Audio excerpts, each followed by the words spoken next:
y'all, it's Missniecytv, and I'm here to review for Sistas Season 8, Episode 18. The episode picks up where it left off, and everybody's still at Billy Jake's, Andy and Jordan, Penelope and Robin. And Jordan's like, I promise I didn't know that they was here. Andy's like, it's okay. Andy's like, I bet. And then Jordan's like, I guess everybody had the same idea to meet up for lunch. Penelope's like, what are you doing here with her? Andy chimes in and she's like, girl, her has a name. Penelope's like, I know, but it's not appropriate to use in public. Penelope says something smart to Jordan, and he's like, Penelope, enough. Then he asks Andy, is she okay? And Andy's like, I'm just fine. Robin and Jordan are like, you sure? And Penelope's like, look, Andy, both of these men have their eyes on you, just how you like it. Penelope, it seems that you're very jealous. Then Robin takes it upon himself and he's like, you should sit down with us. So they agree to sit down, and he's like, basically we were just talking about Penelope's case. And he basically tells Robin, don't you think that the law firm is a more suitable place to talk about this? It's more appropriate. Penelope is basically like, I know you're the last person to sit here and talk about appropriate. Robin's like ready to go now, so he's like, won't you look at the time? I gotta go. I'll drop you off at your brother's house or to your house, whatever matters. And Penelope's like, you don't want your salad? Robin's like, no, I have to take a rain check. He's like, I'm gonna go get the car though. So Robin leaves to go get the car. And Penelope's telling Jordan, we'll talk about this at home. Penelope, are you his sister, his wife, or his mama? I think you're his sister, but you're trying to act like his wife and his mama. Over at the airport, we see Danny and Leonard talking to HR and Tony, right?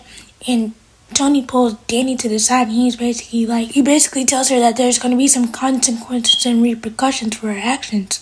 And Danny's like, so you could sexually harass me, but I get in trouble. Leonard said that I got into that program on my back. Joke's on him, my go-to position is doggy style. Tony's like, I agree that he shouldn't have talked to you like that, but your response to him was unprofessional. Danny's like, so you could talk to me any type of way, but I can't do nothing. But he just gets a slap on the wrist. That's crazy. She's like, oh, and you were the last person to worry about being professional when we was playing naked bingo in your office. Tony's like, Danny, don't say that. People are listening.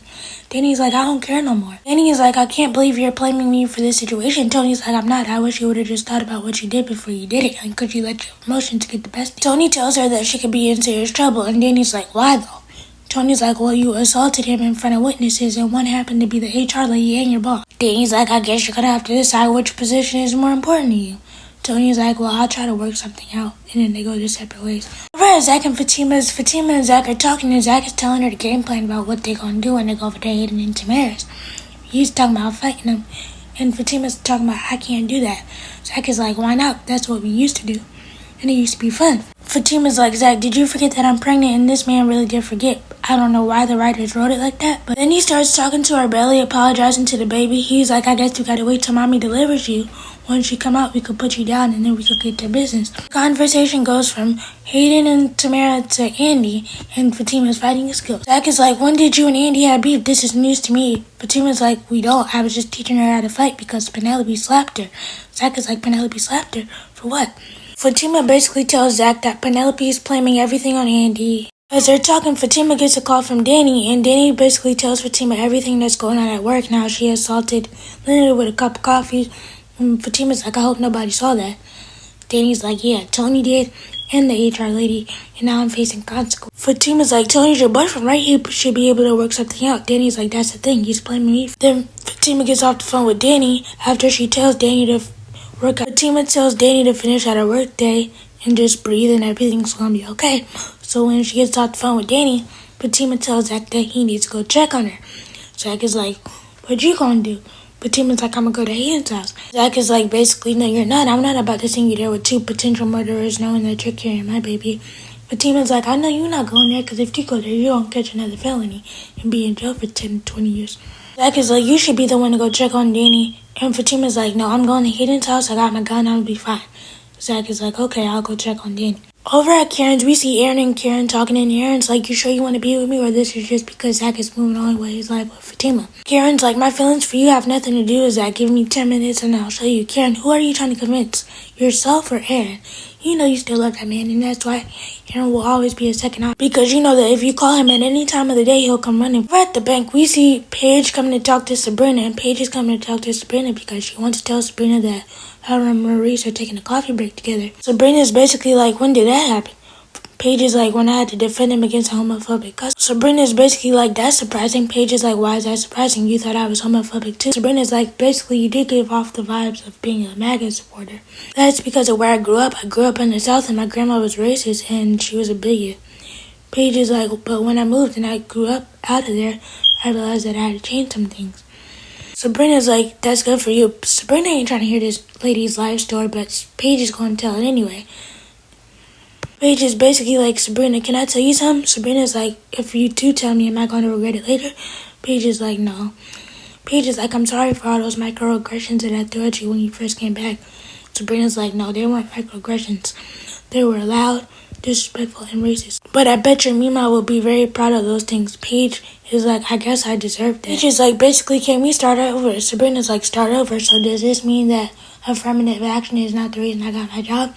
Paige is like, I only said those things because I was jealous. Sabrina's like, jealous of what? And then Sabrina goes into the whole thing about how she went to jail for conspiracy for robbing the bank. And Paige is like, yeah, I know all that. But you still came back with your head held high, and you're one of the strongest women I know. Sabrina's like, thank you for saying that. I don't feel strong these days. Paige is like, you alright? Sabrina's like, no. Sabrina then takes it upon herself to tell Rich's business about his sperm and all this other stuff. And Sabrina, everything is not meant to be told to everybody. Just because she's acting friendly with you now, what makes you think she won't turn around and throw that stuff back in your face? Over at Hayden and Tamara's still arguing, and Tamara's like, you never told me where you was going when I saw you with your bags packed. Hayden's like, it was a work trip. Tamara was like, no, it wasn't. You was trying to leave town because you stabbed Gary. Hayden's like, what are you talking about? Tamara's like, I saw you at the banquet hall that night when I went to go talk to Gary. Hayden's like, what were you there for? Tamara was like, I was going near the room in his marriage before it even started. I was there to tell his old lady about us. Hayden's like, you know that Gary's done worse, right? He had a wife and kids when he was even messing around. Tamara was like, I wasn't even thinking about all that. You just caught the video on my phone and I thought we was done for good, so I went to go pay him back. As they're talking, Hayden gets a ding on his phone and it's a voicemail from Gary, and Gary tells Hayden that he needs his help and to meet him at the hospital. So Hayden jumps up, and Tamara was like, I thought you just said you don't want to be a supporting player in his story no more. Now you're going to run to his aid. Hayden's like, yeah, he's my friend and he needs my help. Tamara's like, why are you going there to see him? Hayden's like, well, I'm really going there to see how much he remembers. Tamara's like, why? Because you did something? Hayden's like, no, I just want to be on his good side, and I think that you should be too. Tamara's like, no, what it really is you're scared that once Gary gets his memory back, he's going to go telling you that you're the one that did it. So after Tamara's trying to convince Hayden not to go to the hospital and Hayden goes anyway, Tamara gets a knock on the door and it's Fatima. She doesn't want to let Fatima in. Fatima's like, is that the proper way to treat an old friend? Tamara's like, look, Fatima, I ain't got time for your mess. Fatima's like, I think you should talk to me though. Fatima's like, I got proof that your play husband was when I tried to kill Gary. Back over at the airport, Tony comes to talk to Danny about the status of her job, and he basically tells her that she's been cut from the leadership program. Danny doesn't care because she didn't want to go to the leadership program. Tony does tell her that the HR lady did say that there could be more consequences and repercussions for this. We see Zach come to the airport. He's like, what's up? What happened? Danny is like, well, I didn't lose my job, but I got kicked out the leadership program. Zach is like, you didn't want to do that anyway. Danny's like, I know. Zach is like, so you're out to clear, right? Danny's like, no, Tony said that there could be more consequences and Zach is like, well, they'd be stupid to fire you because you're the best thing that ever happened to this airline. Zach and Danny start laughing, and they're like, I don't know why we saying you're lying. Zach is like, yeah, you're probably not the best thing that happened to this airline, but you're my best friend. Danny's like, good, because I'm needed that guest room at your house. Zach is like, it's okay, I got you.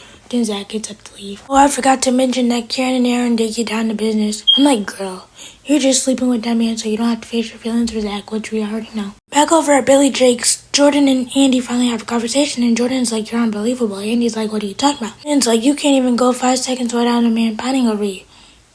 Jordan's like, you crave attention. Andy's like, if you want to psychoanalyze somebody, you psychoanalyze your sister. Jordan's like, well, I seen the color literally leave your face when you saw Robin with Penelope. Andy's like, seeing Robin with your sister had no effect on me. Jordan's like, lie again. I saw the look in your face and I'm very observant. Andy's like, you wanted to talk to me, now I'm here. What you wanted to talk about? Jordan's like, I wanted to talk about the status of our relationship, but the way you just played in my face, I got my hands. Jordan reiterates the fact that she craves male attention, and Andy's like, yeah, okay, whatever. I'm not here to talk about that. Jordan's like, go ahead and emotionally run off like you always do when it comes to Gary. He's like, now you know that whole situation with Gary, during that whole thing, all I was trying to do was protect you, but now I'm starting to wonder if the aggravation was actually worth it. Jordan's like, you know what, that would actually hurt if I didn't know the truth. Andy's like, what's the truth? Jordan's like, Gary is not the one you need to get over, it's Robin. Andy gets up to leave because she feels offended now, and Jordan's like, you know what, just admit that you're in love with Robin. Just admit that you're in love with Robin Autry. And Andy screams, yes, I am. And Andy comes back sometime later, and she's like, I can't believe I just screamed that I'm in love with Robin Autry in front of all these people. Jordan's like, it's okay, I kind of pushed you to it. Andy's like, I'm sorry. Jordan's like, it's okay, it's not like we're together. Andy's like, we could have been if it wasn't for Gary. Jordan's like, it's okay. Gary kind of helped me dodge your bullet. Andy's like, what you mean by that? Jordan's like, I didn't mean it that way. Jordan's like, did you ever love me? Andy's like, I cared for you. Andy's like, you were a breath of fresh air from my past relationship. Jordan's like, I guess I don't excite you the way that Gary did or Robin still does. Andy's like, Andy basically hit him with the, it's not you, it's me, I'm the problem, I'm attracted to men who control me.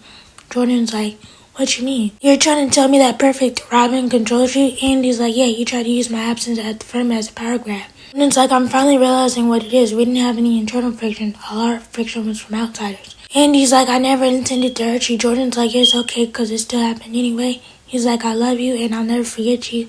And then they do that whole dramatic kiss finger thing. While we're at the hospital, Erica comes to talk to Gary about her student loans, and Gary's like, he basically tells her, if you do something for me, I'll get that done for you. Erica's like, what you want, a sponge bath, your pillow swept? Gary's like, not right now, but maybe later, maybe after. Erica's like, after what? Gary's like, I think you know. So he pulls the cover down, and Erica gets on her. Back over at the bank after Sabrina and Paige have their conversation, Rich comes in to talk to Sabrina, and Paige starts giving a visitor policy, and Sabrina's like, not right now, Paige. He's like, can we talk? Sabrina's like, yeah, we can talk. Rich agrees to take her out to lunch so that they could talk about getting back together. Back over at the hospital, Gary is taking a nap from the aftermath of Erica. Hayden finally makes it to the room, and Gary's like, Hayden, you came. Hayden's like, of course I would, you're my friend. He's like, how'd you make it past the guard? Hayden's like, I gave him a $100 bill. Gary's like, so much to know that he cares about me. Hayden's like, what you need my help with? Gary's like, well, I need help getting my power of attorney back because Hudson signed for it and I didn't give him permission to. I want to get my power back before it's too late. Hayden has a flashback of everything that happened with Gary and Tamara, and he's like, yeah, I got you to the bitter end. Back over at the airport, we see Tony come to Danny again to talk to her about her job, and he has a final update. And Danny's like, what is it now? They took my parking spot? Tony's like, no, you're suspended without pay. Danny, I'm not mad at you for what you did, but you need to learn to control your anger a little bit more. You was doing so good. So let me know what you guys think about the episode. Please be sure to like, comment, subscribe, turn your bell notifications. Bye!